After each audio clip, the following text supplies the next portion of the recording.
누가복음 16장에 보면은 이런 이야기가 나와요. 한 부자가 있었어요. 얼마나 큰 부자였던지 자기 재산을 자기가 다 관리하지를 못해요. 그래가지고 자기의 재산을 관리하는 청지기를 뒀어요. 재산을 관리하는 재무부장을 뒀다 그 말이에요.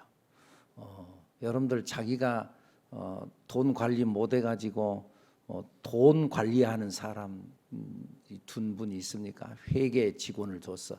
내 재산 관리를 위해서. 없군요. 돈이 얼마나 많았던지. 그런데 문제는 이 사람이 좀 정직하지 못했어요.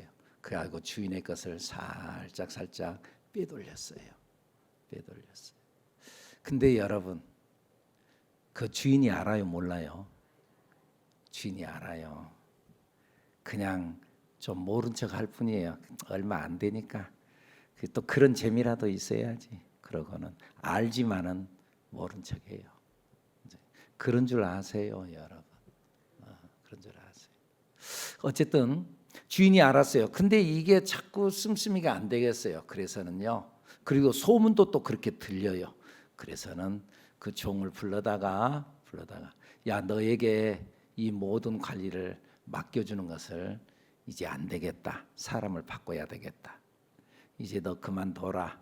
그리고는 이제 인계인수를 준비하라고 해요. 그래서 인계인수를 준비하려고, 이제 내가 해고를 당했구나. 인계인수를 준비하려고 다 정리를 하는 중에 어떻게 하지? 내가 여기에서 이제 해고를 당해서 나가면은 뭘 해먹고 살지? 땅을 파서 이제 농사짓고 살자니 내가 힘이 없고, 그렇다고 해서 남에게 빌어먹고 살자니 그거 참 부끄럽고 그건 아니다 생각. 그리고 묘안을 생각이 된 것이 이 주인의 재산을 가지고 자기가 선심을 써요. 자기 거 아닌데 선심을 써요. 그래가지고는 주인에게 빚진 사람들을 다 불러 모았어요. 너 주인에게 우리 주인에게 빚졌지 다 모여봐라. 그래가지고는 너 우리 주인에게 얼마나 빚졌냐? 그러니까는 기름 100마리입니다. 기름 100마리입니다. 그러냐? 여기 증서가 여기 있다. 여기다가 50이라고 고쳤어라. 50이라. 내가 지금 허락할 때 50이라고 고쳤어라. 탁 고쳤어요. 탕감을 해줬어요. 지 마음대로. 또 한 사람은 너는 우리 주인에게 너 얼마나 너 빚졌냐? 나 밀 100석입니다. 100석. 그러냐? 너 이리 와라. 여기다 80이라고 써라. 가지고 탕감해 줬어요. 그런데 그것도 주인이 다 안다니까. 주인이 왜 모르겠어요? 압니다. 알아. 눈빛만 봐도 아는데. 지금 알았어요. 그런데 성경에 보니까는 뭐라고 말을 했냐면은 이 옳지 않는 청지기가 일을 지혜롭게 하였으므로 칭찬하였으니, 이렇게 성경에 기록돼요. 지혜롭게 했다는 거예요. 뭘 지혜롭게 했지? 양심에 어긋난 짓을 했는데, 주인의 걸 가지고 지가 선심 쓰고 그랬는데 무엇이 그랬다는 거지?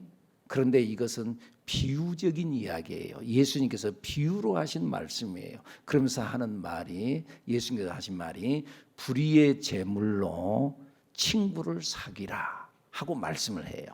불의의 재물이라는 것은 네가 세상에서 갖고 있는 그 재물, 세상 것을 가지고 좋은 일에 써라 그 말이거든요. 말 이해가 되죠? 예. 세상 것을 가지고 좋은 일에 사용해라.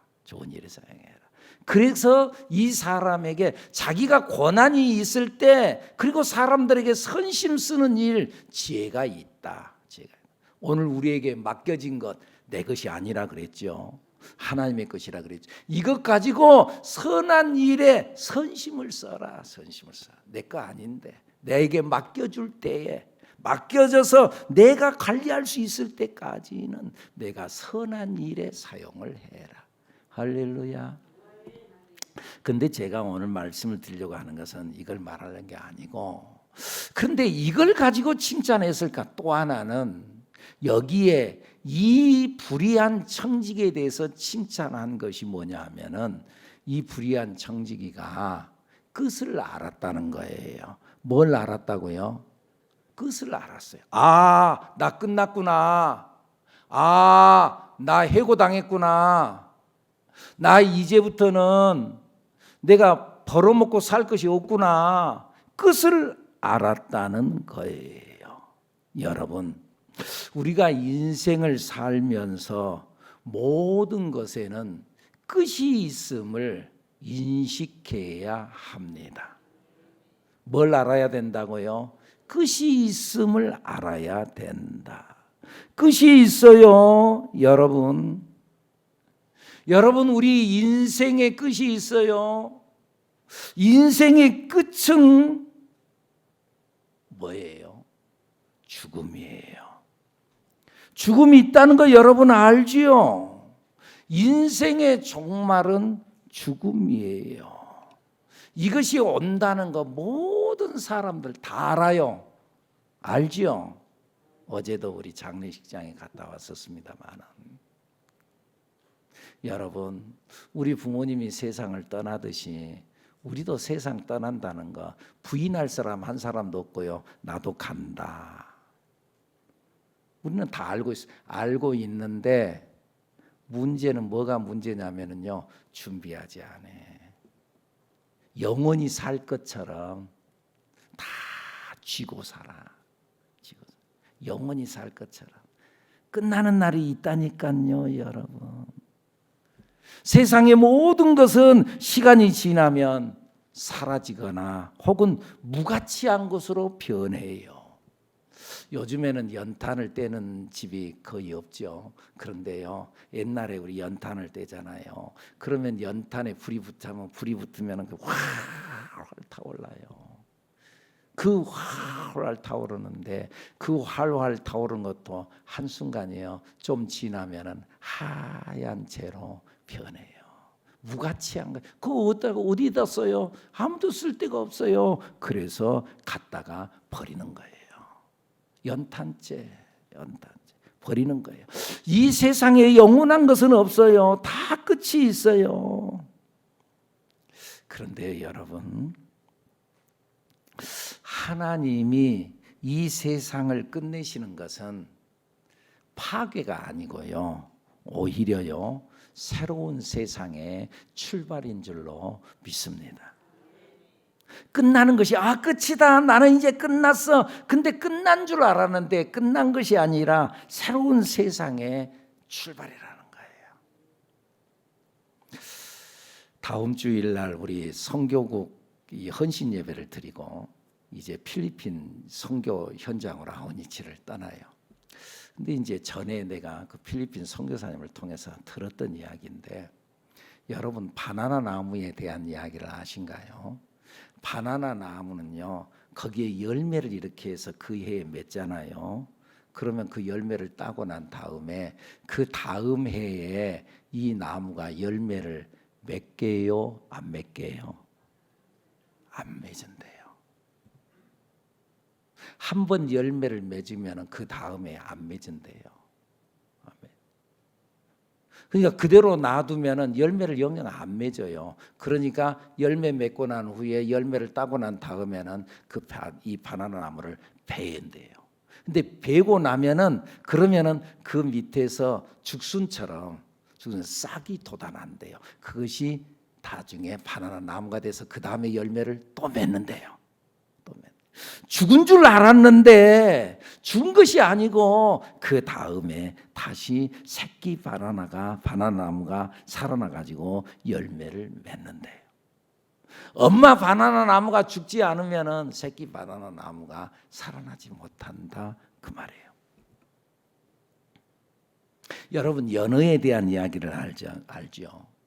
연어에게는 회귀 본능이 있어 가지고 저기 설악산 밑에 양양 남대천에 거기에서 연어가 알을 낳고, 그리고는 그 알이 깨어나 가지고 이 연어는 민물에 살다가 바닷물로 가죠. 그 바닷물에서 한 3, 4년 살다가 다시 돌아오는 거예요. 3, 4년을 살다가 저 북위 40도 이상으로 올라가서 찬 물 속에서 연어는 산대요. 그래가지고 북위 40도 이상 저 북태평양으로 쭉 올라가서 거기서 한 3, 4년을 살다가 어느 날 하나님의 이 프로그래밍이 되어진 이것이 짤깍하고 탁 켜지면은 회귀 본능이 일어나가지고 회귀 본능이 일어나 자기가 태어났던 모천, 자기가 태어났던 그 장소로 정확히 돌아온대요. 이건 과학적으로 아직도 설명이 안 되고 이 미스테리라는 거예요. 어떻게 그것이 그럴 수 있냐는 거죠. 이것은 하나님께서 그에게 심어놓은 이 프로그래밍화 되어진 하나의 DNA가 그 속에 들어가 있다는 거예요. 거의 짝깍하고 켜지면은 고향으로 돌아가는 거예요. 자, 근데 이 연어가요, 이 천으로 남대천으로 돌아와 가지고 상류로 거슬러 올라가는 거예요. 올라가다가 그러다가 또 뭐 곰이나 뭐 또 혹은 다른 것들에 의해서 잡혀 먹기도 하지만은 그런데 이게 고향으로 돌아가는 얼마나 이 열정이 힘이 세든지 폭포도 수직 폭포도 탁 치고 올라간대. 그리고는 상류로 올라가 가지고 웅덩이를 파는데 이 지름 한 1m 정도 웅덩이를 판대요. 그리고 깊이는 한 3, 40cm 정도. 그러니까 물고기가 그 웅덩이를 이렇게 파낸다는 게 이게 쉬운 일이겠습니까? 그러니까 자기 몸뚱아리로 자기 지느러미로 다 그걸 파고 그리고는 거기에다가 알을 한 번 낳는데 한 3,000개에서 5,000개 알을 낳는대요. 그리고 낳자마자 거기에 수컷이 와가지고는 탁 수정을 시키고 이 두 마리의 연어가 그 공간을 해가지고 다 몸뚱아리를 가지고 다 했으니 땅을 팠으니 그 물고기가 뭐 손이 있어요, 뭐가 있어요. 근데 그걸 땅을 팠으니 얼마나 이 몸이 다 으스러지고 녹아지고 찢겨졌겠어요. 만신창이가 되어진 거죠. 그리고 거기에 힘이 빠져서 죽는데요. 자기 몸이 다 흐트러지는 거죠. 그런데 나중에 수정되어진 이 알이 깨어나가지고 치어가 돼가지고 새끼가 돼가지고 그 엄마가 자기 몸을 다 찢어서 발견해온 그 영양분을 먹고 자라난대요. 자라나가지고 그리고 그도 크면은 또 바다로 나간대요. 이 엄마가 죽은 줄 알았는데 어미가 죽은 줄 알았는데 죽은 것이 아니고 어미의 죽음은 파괴가 아니라 새로운 시작으로 나타난다 그 말이에요. 여러분 봐보세요. 부모는 자식을 위해서 생명도 내놓을 수 있어요. 맞습니까? 이게 부모예요. 모성애라는 거. 부모는 자식을 위해서 내 생명도 내놓을 수. 왜 그런 줄 아세요? 부모의 생명이 내 자식에게 들어가니까 그래요. 그놈은 그놈이 아니라 나여 나. 내 자식은요 자식이 아니라 나여 나. 나여. 그런 의미에서요 사람이 죽는 것은 절망이 아니라 오히려 희망이에요.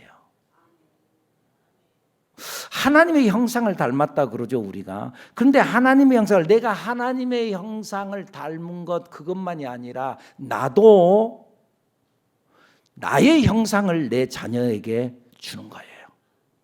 내 형상. 그래서 자녀는 부모의 형상을 따라서 태어나는 거예요. 자손은 부모의 형상을 따라서 세상에 나는 거예요. 그런 의미에서 죽음은 사람이 죽는 것은 없어지는 것이 아니라 내가 자식 속에 살아서 남아있는 거예요. 자녀의 생명으로 남아있는 거예요. 옛날에는 우리나라가 예수님을 알지 못한 사람들은 남아 선호 사상으로 인하여서 뭐예요? 대를 잇니 못 얻니 그러는데 우리가 예수를 믿잖아요. 그러면 하나님을 알면은요 아들이냐 딸이냐 상관이 없어요. 내가 내 자식 속에서 사는 거예요. 그리고 내가 죽는 건 오히려 희망이에요. 내 자식이 살아가는 거예요. 그런 의미에서요, 여러분, 우리는요, 우리에게의 사명은 내가 나로서만 사는 것이 아니라 부모를 사는 사명이 있어요. 말이 이해가 되나요? 부모를 사는 이 사명이 있다는 거예요. 내가 나로 사는 것이 아니야. 부모를 사는 희망, 부모를 사는 사명. 또 다르게 이야기해 볼까요? 우리는 하나님의 형상을 닮았으니까 하나님을 사는 사명이 우리에게 있는 거예요. 여러분의 삶이 그냥 내가 사는 삶이라고요? 아니라니까. 하나님의 형상을 가지고 내가 태어났으니까 나는, 내 속에는 하나님을 사는 사명이 있는 거예요. 하나님을 잘 사는 여러분들이 되기를 축복합니다. 왜요? 하나님의 형상이 내 안에 있으니까. 하나님의 형상이 내 안에 있으니까 우리는 하나님을 살아가는 우리들, 여러분들이 되기를 축복합니다. 어쨌든 이 세상의 모든 것 속에는 다 끝이 있고 종말이 있는데, 그러나 그 종말은 절망이 아니라는 거예요. 끝이 아니라는 거예요. 오히려 우리를 이 세상의 허무함에서 건져내시는 천국으로의 회귀인 줄로 믿습니다. 천국으로의 회귀라는 거예요. 그래서 사람이 죽으면 뭐라고요? 돌아가셨습니다. 회귀했다는 거예요. 하나님께로 회귀했어요. 우리의 육체는 흙으로부터 왔으니까 흙으로 돌아가고 회귀했어요. 아담이라고 그러잖아요. 아담이라 그러는데 원래의 뜻은 아다마라고 그래요. 아다마의 뜻은 뭐냐? 아담은 사람인데 그런데 이 아다마라고 하는 것은 아다마에서 아담이 왔는데 아다마는 흙이라는 거예요. 사람이다. 근데 사람이라는 뜻은 뭐냐? 흙이다. 너는 흙이다. 흙으로부터 왔으니까 흙으로 돌아간 거예요. 우리의 영혼은 하나님께로부터 왔으니까 하나님께로 회귀한다는 거예요. 돌아가셨다는 거예요. 그런 의미에서요, 우리는 이 세상의 종말을 두려워할 필요가 없어요. 인생은 끝이 아니고요, 새로운 시작인 줄로 믿습니다. 물론 이 죽음은 참 사람들에게 절망이지요. 온 집안의 고뇌요, 슬픔이요, 아픔이지요. 사랑하는 사람의 죽음, 그 이상 슬프고 고통스럽고 아픈 것이 어디 있겠어요? 그러나 여러분, 두려워하지 마세요. 우리는 천국에서의 새로운 시작이 있는 줄로 믿습니다. 새로운 시작이 있어요. 죽음 무서워하지 마세요. 천국에서의 새로운 시작이 있다. 그와 동시에 하나님은 긍휼이 풍성하신 하나님이어가지고 당신의 택하신 자들을 위해 환난의 날을 오늘 본문에 보니까 줄여진다고 했어요. 20절 말씀 읽어볼까요? 만일 주께서 그 날들을 감하지 아니하셨더라면 끝날 마지막 날 최후의 날이 힘들고 어려운데, 그런데 그 최후의 날을 감하지 아니하셨더라면 모든 육체가 구원을 얻지 못할 것이거늘 자기가 택하신 자들을 위하여 그 날들을 감하셨느니라. 그 날들, 환난의 날을 줄여줬다 그 말이에요.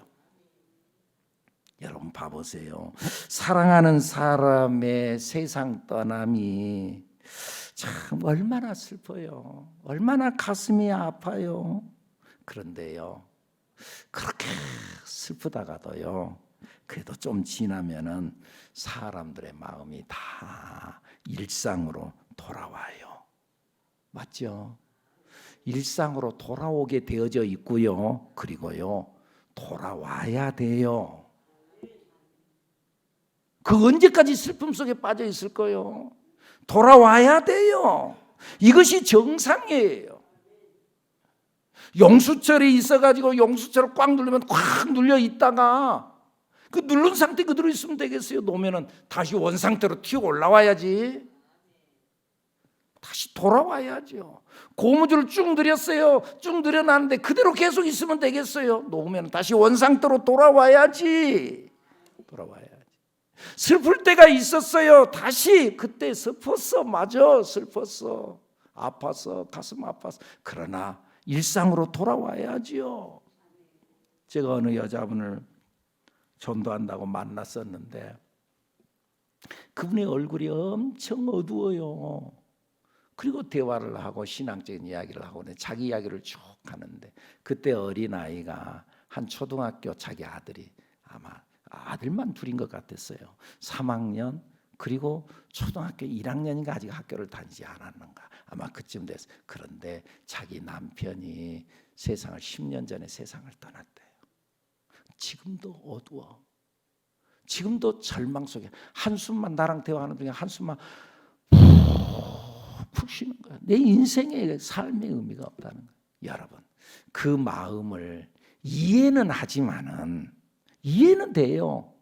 근데 그렇게 살면 안 되잖아요. 슬프기는 해. 그러나 돌아와야지요. 일상으로 돌아와야지요. 그리고 새로운 시작을 해야지요. 아멘입니까? 하나님께서는 우리에게 이 감당할 힘을 허락하여 주신 줄로 믿습니다. 그래서 성경이 그러잖아요. 사람이 감당할 시험 밖에는 너희가 당한 것이 없나니 오직 하나님은 미쁘사 너희가 감당하지 못할 시험 당함을 허락하지 아니하시고 시험 당할 즈음에 또한 피할 길을 내사 너희로 능히 감당하게 하시느니라. 감당할 힘을 주신 그 하나님, 아멘입니까? 그러니까 여러분 두려워하지 마세요. 담대하세요. 담대하세요. 그 슬픔 속에 매여 있지 말고 그때는 슬프죠.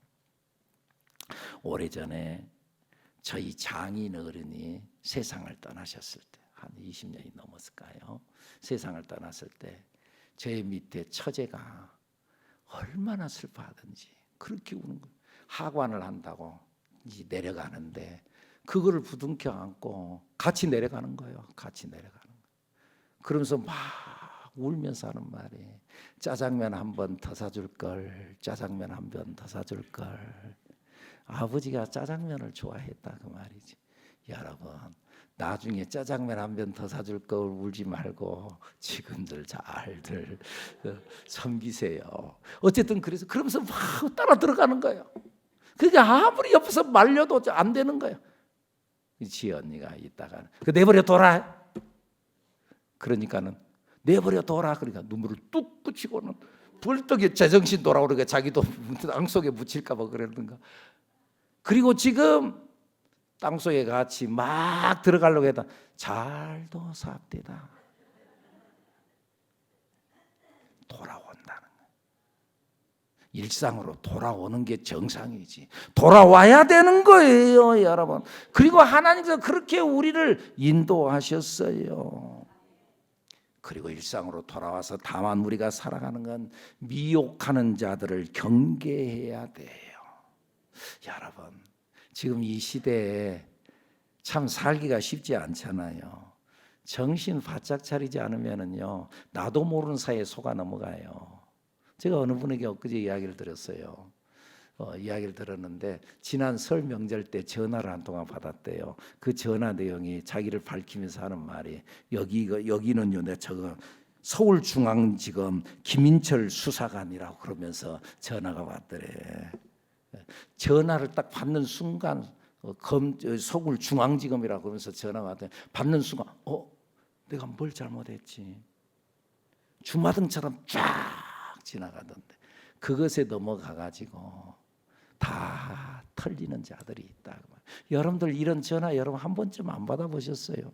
나도 뭐 그렇게 문자가 많이 오는지 해외에서 나 쓰지도 않았는데 해외 나가도 안 했는데 뭘 그렇게 썼다고 뭐가 뭐 오고 어찌고 그러는지 그러면 두려움 가운데서 전화해 보는 거예요.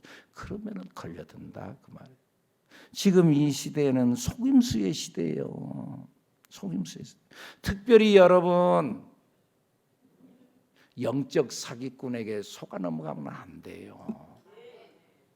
지금은 영적 사기꾼도 있어. 아무 유튜브나 함께 보고 이거 좋다 어쩐다 뭐 그러면서 말이죠. 여기서도 은혜가 되대요 목사님. 그런 소리 하지 말고 아무거나 보고 그러지 말라는, 분별해야 된다 그 말이에요. 오늘 본문에 그랬잖아요. 마지막 때가 되면은 거짓 그리스도, 거짓 선지자들이 판을 친다고 했잖아요. 21절 22절 읽어볼까요? 시작. 그때에 어떤 사람이 너희에게 말하되 보라 그리스도가 여기 있다, 보라 저기 있다 하여도 뭐라고요? 믿지 말아라. 그리고 22절 시작. 거짓 그리스도들과 거짓 선지자들이 일어나서 이적과 기사를 행하여 할 수만 있으면 택하신 자들을 미혹하려 하리라. 할 수만 있으면 우리를 미혹해가지고 우리를 넘어지게 한다 그 말이에요. 목사님 나는 그거 절대 그거 아닙니다. 자만하지 말라니까요. 나는 그런 거 안 넘어갑니다. 여러분 자만하지 말라니까요. 베드로가 그랬잖아요. 베드로가 네가 닭이 울기 전에 나를 3번 부인하리라. 내가 죽을지언정 내가 부인하지 않겠습니다. 여러분들 예수님이 말했으면은 아이고 나의 믿음 없음을 도와주세요 하고 붙들고 매달리고 기도해야지. 장담하지 마라. 절대 그런 일 없습니다. 자기만 또 안 하면 되지 또 뭐 또 저것들은 다 주님을 배반할지라도 나는 그러 않을 겁니다. 그런 소리 하지 말고 자만하지 말라는 거예요. 오히려 주님 앞에 겸손히 엎드리면서 나의 믿음 없음을 도와주소서. 할렐루야. 이 세상에 영향받지 말고 너희는 이 세대를 본받지 말고 오직 마음을 새롭게 함으로 변화를 받아 하나님의 선하시고 기뻐하시고 온전하신 뜻이 무엇인지 뭐하라고? 분별하도록 하라. 분별력을 갖고 속아 넘어가지 않는 여러분들이 되기를 축복합니다. 자기 옆 사람 쳐다보고 우리 속지 맙시다. 속지 맙시다. 영적인 사기꾼에 걸려 들어가지고 이상한 데 쫓아다니지 말라 그 말이에요. 그리고 이 환란이 지나면 주님의 재림이 오는 줄로 믿습니다. 주님의 재림을 소망하며 환란을 이겨내는 우리들 여러분들이 되기를 축복합니다. 주님은 영광 가운데서 다시 오신다 그랬습니다. 26절 말씀 읽어볼까요? 시작. 그때의 인자가 구름을 타고 큰 권능과 영광으로 오는 것을 사람들이 보리라. 주님이 다시 온다는 거예요. 이것이 우리의 희망인 줄로 믿습니다. 환란이 지나면 승리가 옵니다. 그런데 문제는 사람들이 이 말을 농담으로 여긴다는 거예요. 롯의 사위들처럼. 이 땅에 이 성에 하늘에서 불이 내려와서 이 세상에 종말이 온다.